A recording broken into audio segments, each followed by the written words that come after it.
editor Scott Smith. This is where, as always, we take all of your questions about your Buccaneers. So if you have a question for us, head on over to the Buccaneers Facebook page. That is where we will find them in the comment section underneath our live video. Yep, this is incredible. I opened it and literally we're talking like seconds into the show. We have people messaging us about Stephon Gilmore. So why don't we just go ahead and start with our whole DB injury situation and is signing another person. Like, I mean, I just think about how last Wednesday we just found out we'd signed Richard Sherman, and now he's already played a full game. We saw first tackle of the game, like, oh, well, yep, he's going to be doing some things. So now looking at the Richard Sherman contributions, is there a chance they sign another person? What do you think the DB situation is overall? The floor is yours, sir. Well, if the floor is mine, the first thing I like to say is I really like your pumpkin.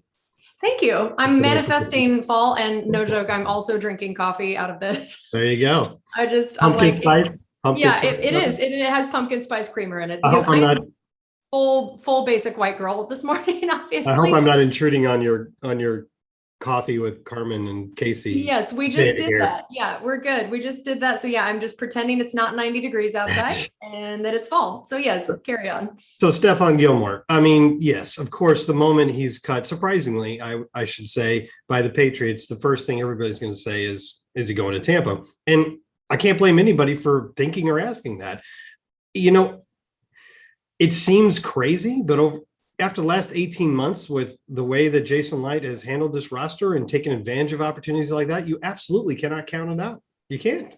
Yeah, I think at this point, anytime anyone gets cut, I think people are like, oh, are they going to the Buccaneers? And it's just so funny that how that has happened in this last, 18 months, that is now the storyline of any individual gets cut or any individual becomes available or unretires or even retires. And everybody's like, oh, this is it. And you could joke about it, but the guys that Jason has signed in their 30s, virtually every one of them has worked out. I mean, Gronkowski and, Fournette's not in his 30s, but Antonio Brown, I mean, we could go on, and they've worked out. So like I said, it's not crazy. And I kind of like the idea, to be honest with you. I think we have about $2 million left in cap space right now, but I guess there's always ways to make more. And Jason Licht has treated this last 2 seasons like this is an open window to win championships, and I'm going to leave no stone unturned if it can help this team. And obviously the Bucs have a need at cornerback right now. And to get to Richard Sherman, he played in the game 4 days after signing with the Buccaneers, after about 3 practices, and 2 of those are learning and 1 of those is review on Friday. So he had about 2 days to learn the defense. And this is not necessarily a defense he was familiar with, which would be probably a little bit different with Stephon Gilmore, because I think there's some overlap in the defensive schemes there. And they went, you said he made the first tackle in the game because they went right at him immediately. I think the first 2 passes went right at him. They threw to his side a lot, as you would do to a guy, no matter what his pedigree is, which is awesome for Richard Sherman. You would do that to a guy that just learned the defense and is starting 4 days after signing with the team. And, they completed some passes on his side, but overall, the Buccaneers only allowed 17 points with a secondary that was completely beat up. I think it was a pretty good job by all involved. Yeah, I loved that Bruce Arians talked about that at his press conference, that, what Richard Sherman was asked to do is insane. It's just flat out insane from both a physical and mental standpoint, where he has not been in football shape for a while. I don't care how hard you work out in the off season. Everybody talks about how there is just no way to replicate being in a game. And so to go from not playing for all this time and then be playing 50 plus snaps 3 days later. Yeah, he played all but 1. Yeah, it's nuts. And so just from a physical standpoint, that is incredible. And then the mental side of, 3 days here, learn a whole defense. And it's not like Todd Bowles is known for having the most simplistic defense in the world. Yeah. I'm blown away by what he was able to do. And so I'm very optimistic about it. That was him after 3 days. Imagine this next week. Yeah, exactly. But there's still more problems there, because we were already thin going into that game, and then Carlton Davis got hurt. And I get the impression that that's not going to be a couple days kind of thing, that I think there's a very good chance he's out for this next game. They're hoping Jamil Dean can come back, but by the end of last week, he couldn't cut off of that knee. Hopefully it'll be better this week, but there's a possibility that all three of the corners you started the season with, your three starters, if you include the slot corner, are out for at least one more game, maybe more. And it's just, that's why we're relying on guys like Richard Sherman and Pierre Desir, who really only got here on September 13th also and has been on the practice squad. Rashard Robinson, he's on the practice squad, but has been called up the last couple of games, hasn't gotten in on defense yet, but Coach Arians did mention him as a possibility. So, I mean, it's every team has to deal with injuries. Every team in the NFL, every season has to deal with injuries. And overall, the Buccaneers were pretty lucky in that regard on their way to the Super Bowl last year. But what the problem is, and we've discussed this before because it happened in the years before 2020, is when you have a rash of them at the same position. And that really can put you in a bind, not only in terms of trying to solve that position, but also you have to take away from other positions to add more guys to the roster. Like we had to cut Khalil Davis as an example to bring Pierre Desir up, and then Khalil Davis was claimed. I'm not saying that's an absolute tragedy. He's only played 2 games for us since we drafted him in the 6th round, but obviously there was something about Khalil Davis that we liked to keep him around all this time, even if he wasn't playing. So that's the kind of problems that injuries at a rash of injuries at a certain position cause. And then there's also opportunities for guys like Richard Sherman and Pierre Desir, and who knows, maybe Stephon Gilmore. Yeah. And then, Antoine Winfield, we still don't know what his situation is going to be. And what I think is interesting about that is, all these other injuries have been corner, but when you're having guys like Ross Cockrell, who can play both those different positions, or Mike Edwards, that you do pull sometimes those corners and safeties. That's how you try to fill some of those holes, is guys who are able to play multiple positions. Well, now you've also maybe lost a safety. I mean, again, we still don't know. Maybe he'll be able to clear protocol before next week. But now that injury throws a whole other mix into things with the options of moving guys around there. Do you agree? Yeah, that's true. And as an example, you threw out Ross Cockrell. Throughout training camp, he learned to play safety and did very well there.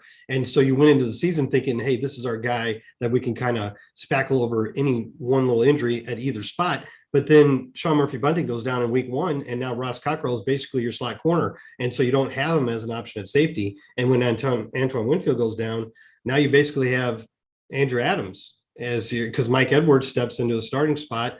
And so Andrew Adams, who we all trust, he's been great for us the last couple of years whenever he's had to step in. But again, you're thin at that spot, and you can't use Mike Edwards in the slot as another example if he's playing safety. So the whole secondary is so thin. And hopefully this is a temporary thing for most of those guys, but right now it's tough to deal with. And you see the Buccaneers, you get to protect 4 practice squad guys every week, and they protected Rashard Robinson a corner and Troy Warner a safety that we really don't know much about, but you got to be prepared to turn to those guys if necessary.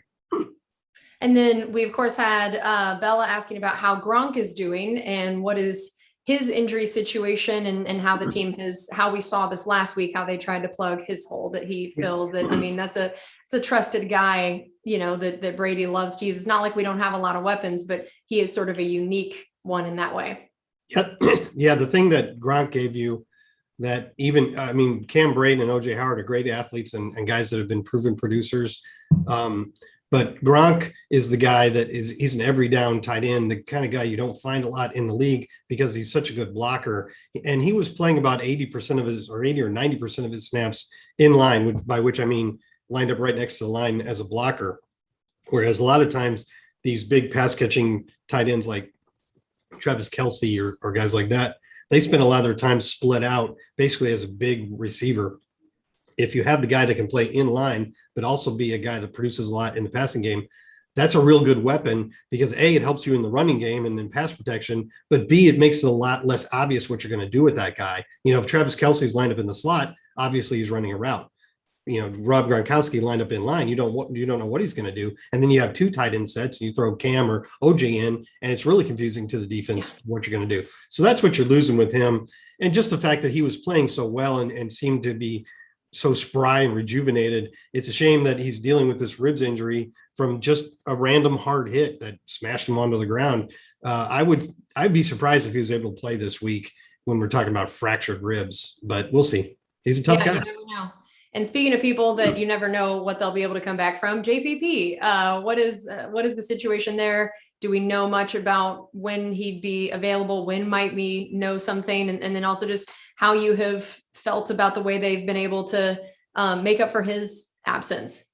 Well, coach was a little non-committal, I would say, on JPP at the beginning of the week, but it was a good sign, obviously, that he returned to practice, at least in a limited fashion, last Friday. That's obviously a step forward. I think we'll know a little bit more in the next couple of days, although even when he's not on the injury report, JPP usually doesn't practice the whole week anyways. They try to just manage his health overall. Obviously Joe Tryon-Shoyinka stepped up really big in the last game.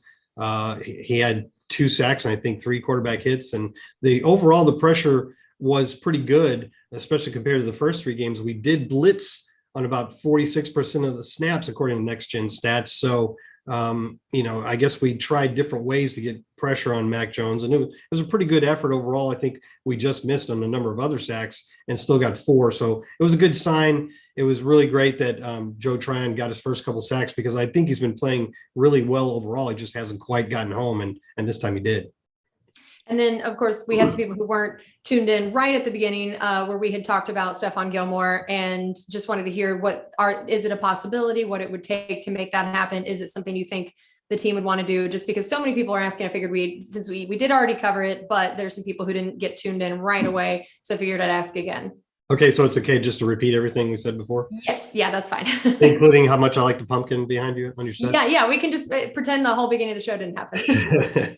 Yeah, I think the point I made before was after the last 18 months with the way Jason Light has handled this roster, you can't count anything out. And just on paper, it's hard to argue against the fact that it makes sense. The Bucs have a need at the position. We don't necessarily know the timetable for Sean Murphy-Bunting's return. We don't know yet how serious Carlton Davis's injury was. It certainly didn't look good on Sunday night. We'll probably get Jamel Dean back pretty soon, but this was the 2019 NFL Defensive Player of the Year.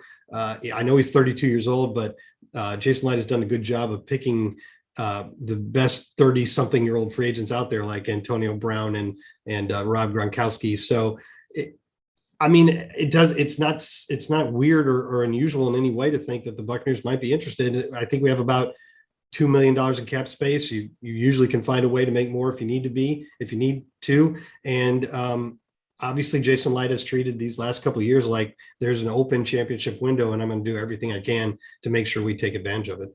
All right. Well, that is going to do it for us on this edition of Buccaneers Insider Live, presented by Miller Lite. Thanks for joining us. Thanks for those amazing questions. And we'll be back here next week. We'll see you then.